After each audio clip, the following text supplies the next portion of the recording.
Yes, we are live. It's Life on Purpose Live coming to you this afternoon. I'm sure where Dr. Glenn Daman is, it's cold because he's coming from Washington State and I'm cold in Louisiana. So hopefully we can bring you a warm message. Welcome, Glenn. We're glad to have you. Well, thank you for having me. I'm so glad to have you. We have so many things we can talk about. So you are coming to us from Washington. So it's fun to talk across, far away. But is it cold there? Actually, today it's not too bad. It's above freezing, so no Yeah, snow, so that's good. yeah, yeah. Well, congratulations on your new book. You've written several books, but you have a new book out now. And as an author, I know how tough that can be. But The Lighthouse has come out, and it's about encouraging people in confusing times. So let's kind of talk about that because you've been a pastor for many years. I think 35 years. You're an expert in leadership and building teams and small groups, and but you also have a rural perspective um, and small church understanding, and that's kind of the bread and butter of our nation. So, what are the trends that you're seeing as a pastor to other pastors and congregations? Well, I think in terms of rural ministry, one of the biggest things that we're facing in rural ministry is that the crisis of what we think about in terms of inner city uh, and the characteristics that you find in the inner city with chronic poverty, drug issues, the whole host of things, that's becoming the reality of rural America today.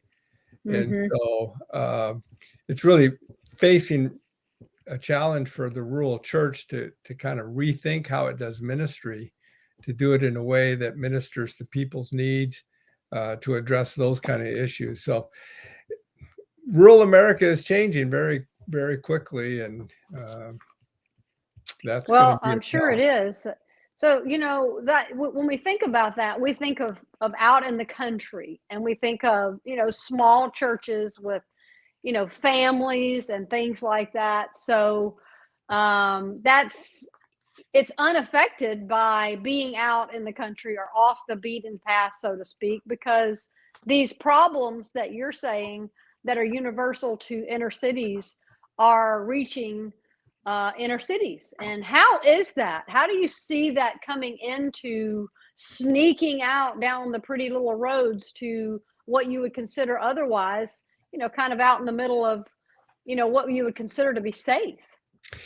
Well, there's a couple reasons for that. One is rural America is facing a struggle economically with job opportunities, those kind of things.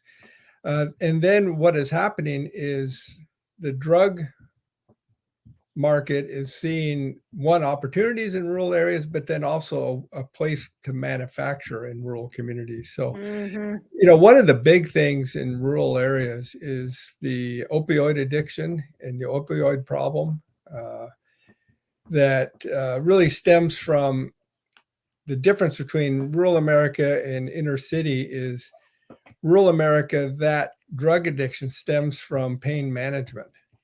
Uh, Mm-hmm. you know, they do physical work, and as a result of that, they get hurt, but they still need to go to work. A farmer's still got to go out there. And so then they start taking oxycodone and those kind of pain management, and they get addicted to it. And so that becomes a major problem for the rural communities. And then they lack resources to help those individuals deal with that. And so that's where it becomes a challenge to the church, because the church is really on the front lines of that and one of the major resources available to help people in rural communities. So, And how do you help someone? Say someone comes into your church and you're the pastor and you don't have a big team of counseling center people and you don't have, the resources of a big bunch of people right down the street that can help.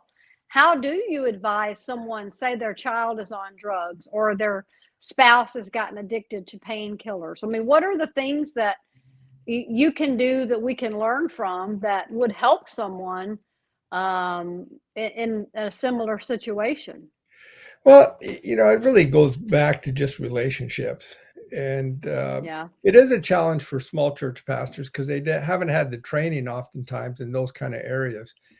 But really, just being there one on one, being there as a friend to help them walk through it, helping them to connect with resources that are available. Uh, but it just goes back to the gospel and just helping Yeah. people realize the power of the gospel in their life and the transformation of that. Yeah. And so uh, it is a challenge. It is puts pressure, and pastors get discouraged. But there is opportunities for ministry Yeah. just by refocusing people's heart upon God and recognizing Him. And so, what's happening to the smaller churches? Have you seen a lot of decline in churches closing? I think I read about that. And is there an opportunity for churches to work together to try to form an alliance together to help on a wider scale? Well, the rural areas weren't as impacted from COVID as many other communities. And part of that, rural churches are very resilient. Hmm. Uh, they don't have a lot of funds, and so that struggle financially. But as far as their resiliency, they've existed for many years. They're a close knit community. There's a strong bond in that community of the church. And so as a result of that, they can kind of withstand some of the external pressures Hmm. that come. But, having said that, there is also, I think there's opportunities for more rural evangelism Hmm. because rural communities are not reached with the gospel as we think they are. We tend to think of rural areas as, they've already been reached with the gospel, so we need to focus our attention elsewhere. But the reality is rural America is conservative, they're religious, uh, but there's not a true transformation of Christ. And so there's opportunities for church planning. I think there's opportunities for churches to work together for outreach. Um, and the good news is there's some of that going on today, that there has been a change in recognizing the need for more rural ministry Hmm. in denominations and in kind of the general church population, so to speak. But so that's given, I think, more awareness of rural ministry. I think the Yeah. challenge for rural ministry is finding pastors that are willing to go out into these forgotten places and minister where they're not going to get recognition. They're not going to get their name out there, but they can still have an impact with the gospel. Yeah. That's an interesting perspective because, with social media and things like that, it is so easy to get caught up in that. But so let's talk about the confusing times that we're in. Um, whether you're in a rural community or a big town, you look out into the world and you're like, oh my gosh, somebody fix it, and Yeah. you just want to stick your head under a pillow and come back out when everything's gone back to normal, and that's just not going to happen. So, in your book Lighthouse, you talk about the characteristics of God, and the is what do you say to people who look out into the world and they think there's nothing I can do to help, but there is things we can do, and some of that is digging deep into our faith. So what do you add to that as far as encouraging others? Well, I always say that whenever you look at the world and it looks like you can't get any more crazy, someone accepts the challenge. Yeah. Um, Yeah. and we look at our world today, and we live in a broken world. We live in a Hmm. world that is increasingly abandoning its Judeo-Christian ethic. But we look at it as a moral problem. We look at it as a social problem. But the Hmm. reality is, it's really a theological problem. It's our view of God and who God is. And the challenge I think we face in our Christian life is that we oftentimes kind of dissect and disengage from our understanding of God, and we kind of pick and choose rather than recognizing that we have a God who is so incredibly, he's not only incredibly loving, but he's what I like to say, he's incredibly big. Mm-hmm. You know, that when we look at the challenges we face in our Christian life, our God is so much bigger than we envision. I think one of the challenges we face is in terms of the immensity of God. You know, the Bible says that he measures the span of the universe, or measures the universe with the span of his hand. Well, you know, the latest telescope has identified the furthest star out there as being 28 billion light years away. Yeah. You know, and we can't wrap our minds around that. And so, you know, I look at it and, you know, 7 times around the earth in 1 second, that's the speed of light. Now multiply that by 28 billion years. Yeah. And then he says he measures it with the span of his hand. So in light of that, how, you know, we get so caught up into the struggles we face in life, and we fail to recognize, you know, God is so much in control. He is so much bigger than this. We don't need to worry. He's got it taken care of. And that's a problem, because as finite individuals, to grasp our mind around an infinite God, what do? We tend to make God finite. We make him bigger than us, but we fail to recognize that he is infinitely more, and his perspective is different than ours. Our perspective is governed by the present. You know, we're governed by what's here and now. He looks at life and everything from an eternal perspective. And from that perspective, which we can't see, he sees the end, and he knows, okay, how is this going to affect the end? How are the events of today going to have an eternal impact? And that's where we struggle, rather than just say, okay, I can trust God for that, to do that. And I think people trust the far off better than they do the day to day. It's like, okay, God, what do I do right now today?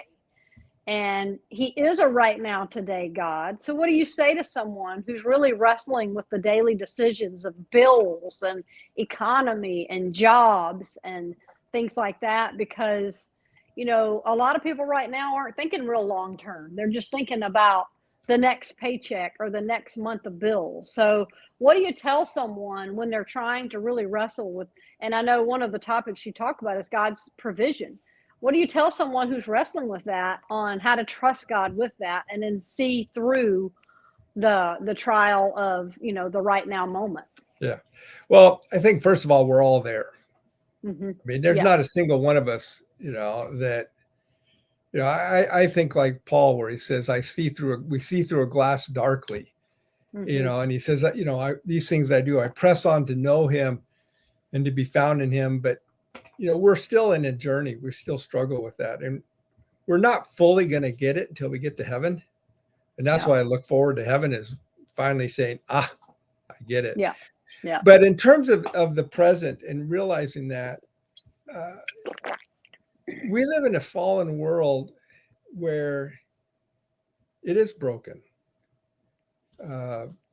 That's the reality that we face. But God gives us that perspective and that assurance that he's going to be there with us every step of the way, even though we don't see it, even though we don't feel it at times. That he promises that he's going to be with us. He's guiding us. He's orchestrating the events. And I look at the struggles that we face in life, and God is not the cause of evil. Okay, we know that, but he's the orchestrator of things. And we can trust him when Paul says all things work together for good. He doesn't say all things are good. He says all things work together for good, that God is accomplishing that, and he's orchestrating these events in our life, and he's promises he's going to take care of us and provide for us. That doesn't mean he's going to give us what we want. That doesn't mean he's going to give us a life of ease. But it really goes back to our theology. And I think that's why we struggle today in our Christian life, is because we have become focused on what God does for us rather than who God is. And we need to reorient to who he is. Yeah.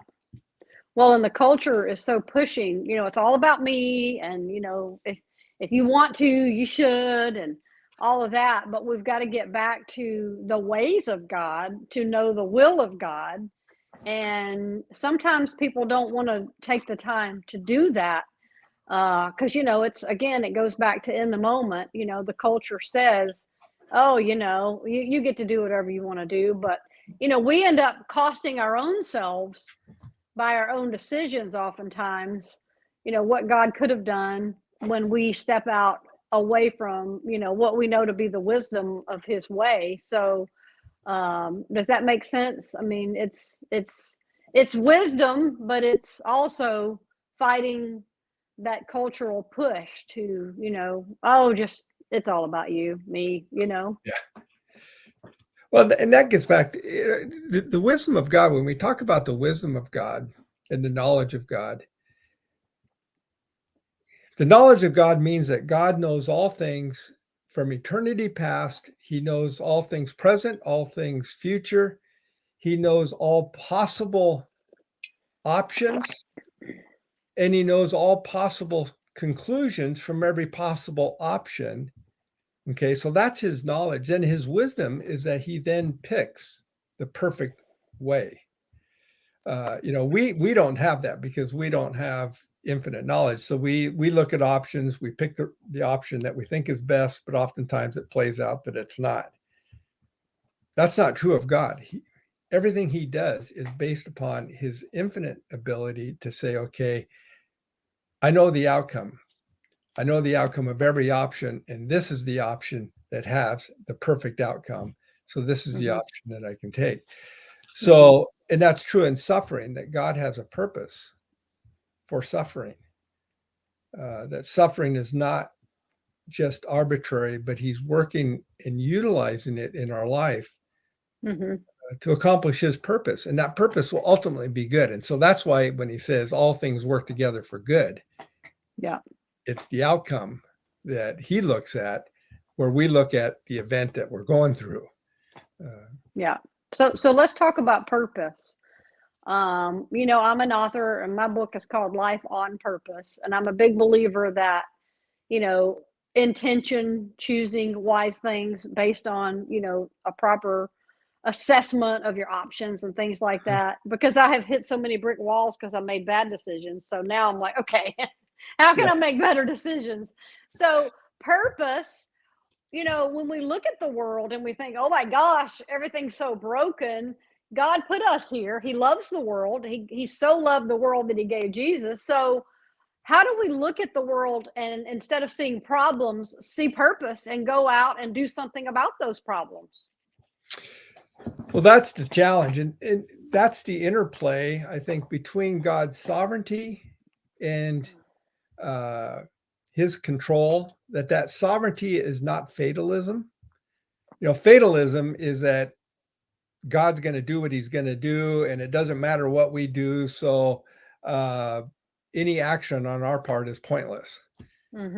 But when we look at God's sovereignty, it does not preclude human responsibility or activity. And, that interchange, we don't fully understand. I mean, that gets back to the whole debate of Calvinism and Arminianism.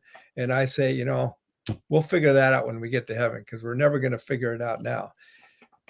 But he has this plan that he's sovereign, but yet he also engages us in the process.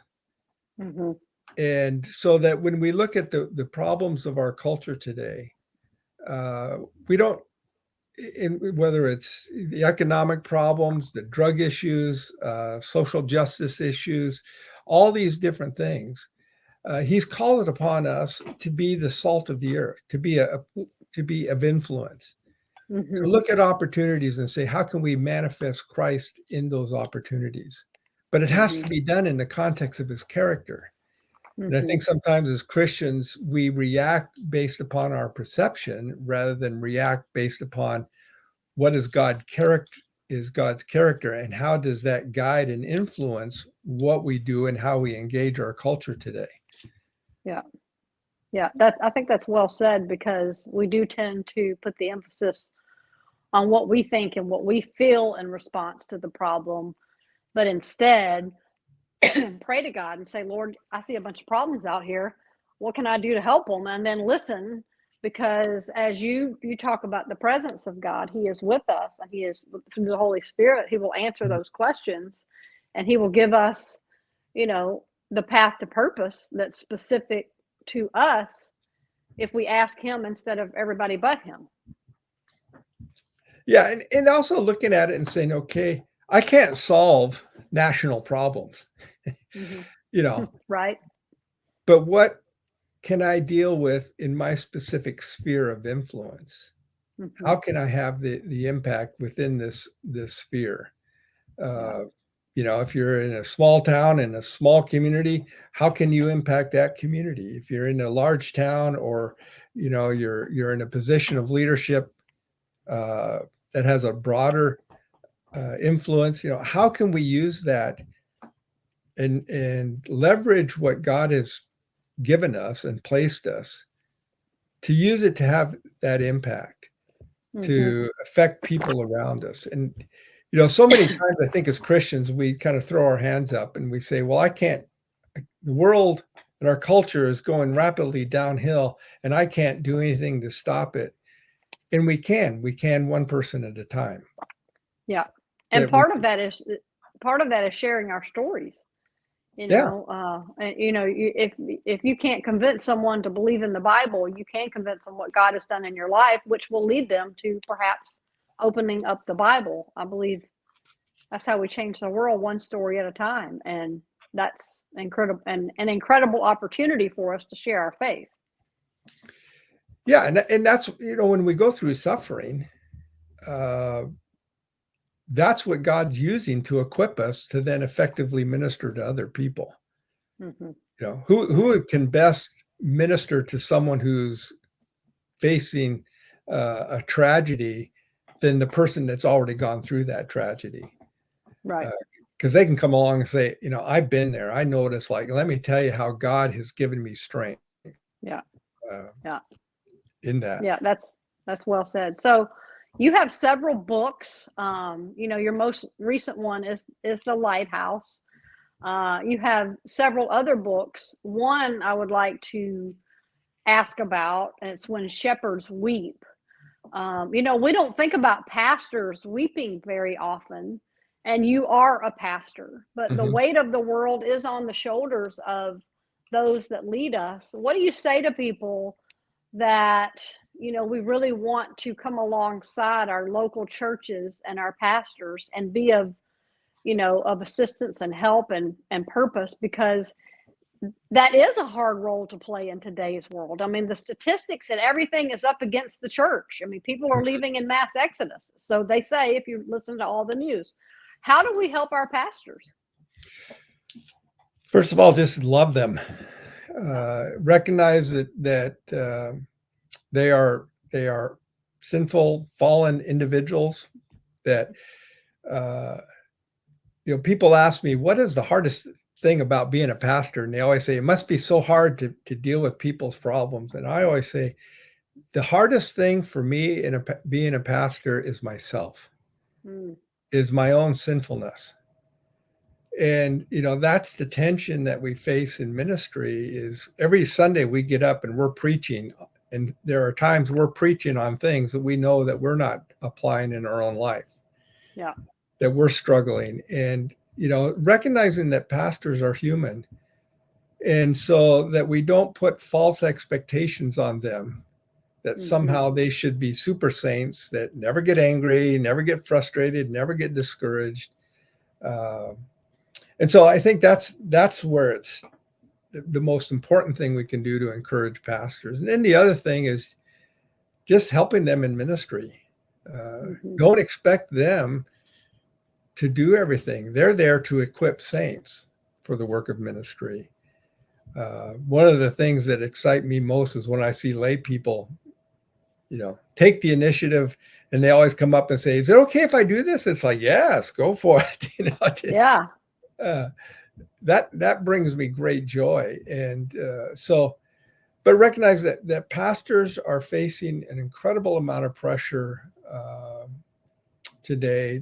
The pressure for success, the pressure for them to be perfect, the pressure for them to measure up to kind of this idealistic view that we develop through the media, that the pastor should be like that person on the mass media. And, we're just human beings that just love the Lord and are called. And I believe that I'm called to minister. I can do nothing else. But that we still face our own human frailty, and just how can they support that? And that's the most important thing. Just love them. And I think what you said is so true, is not expect them to be like Superman or Superwoman, because they are imperfect people like the rest of us. And they feel the weight of all those expectations, I'm sure. And that's tough. That's really tough. So your books, what's the best way for people to get the Lighthouse and your other books? You have many other books, and if anybody has questions about rural ministry, you're like an expert in that, plus also the character of God. You write about that. You've been in ministry for a long time. You're a doctor for a reason. You've really studied this. So if people wanted to get in touch with you or your books, the best way is through your website? Probably the best way would be just to go on Amazon. They're all available on Amazon. Just type in my name and the title of the book. And so that would probably be the best way. I mean, certainly they can go on my website and kind of see what's available, but they're all available through any of the major book outlets that you can order books from. Well, that's good. That's good. Well, it's been great talking to you and hearing about what you're doing. And, small town and rural America is so important. So it's good to know there's pastors like you out there working within the small churches in the small towns and building up the people, because that's, if for those of us in big towns, we're, it's such a good thing to know you're doing. Well, I grew up on a farm, and I always say that there's several reasons I didn't become a pastor of a large church. One is they didn't want me, but two, nobody would understand my farm stories. So, I have to stay rural in order to keep my stories so people can understand them. Yeah. Well, that's good. Well, I sure am glad you're doing what you're doing, and I wish you well on your book. I hope that it is a big success, and congratulations on it. And we'll keep in touch and loop back around and do this again. And so, Dr. Glenn Daman, we thank you so much for being with us today. Have a great day, and we'll hope to talk to you again soon. Okay. Well, thank you for having me. You're welcome.